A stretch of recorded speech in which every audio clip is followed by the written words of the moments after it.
So, Remzy, nandito ka ngayon sa programang Dear SB at kilala mo ako at pinapanood mo yung programa. May konting regalo ko para sa iyo at sa buong pamilya mo. Unang regalo ng Dear SB, syempre, yung mga grocery natin para sa buong pamilya. Regalo ko na yan para sa iyo, ha? So, pesahin mo si tita, yung nagpapaaral sa iyo, sabihin mo, regalo ni Kuya SB para sa buong pamilya ninyo. Okay? Okay ka lang? Okay lang to. Dahil masipag ka mag-aral at napakabait mong anak, meron akong regalong laptop para sa'yo. Brand new! Labas na yung laptop! Siyempre, kailangan nito sa pag-aaral natin. Regalong brand new laptop. Anong nararamdaman mo dyan?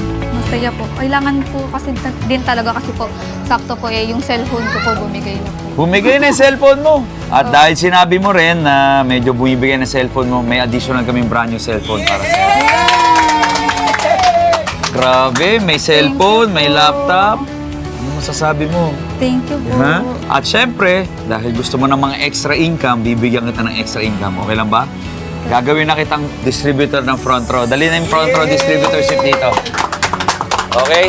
Ito, may laman ng mga package, vitamins, and health and beauty products. Pwede mong gawing sideline, online selling, at pwede kang kumita habang nag-aaral. Para hindi masyadong makaubos ang oras mo. So, may iwan pa ako sa iyong konting tulong. Okay lang, ha?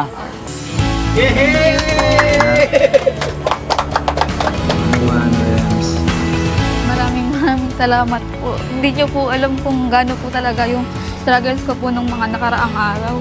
Kaya po ngayon, naiiyak po ako kasi po hindi ko po alam kung ano po yung ginawa ko para po ma-deserve po yung gantong bagay. Kaya salamat po ng marami.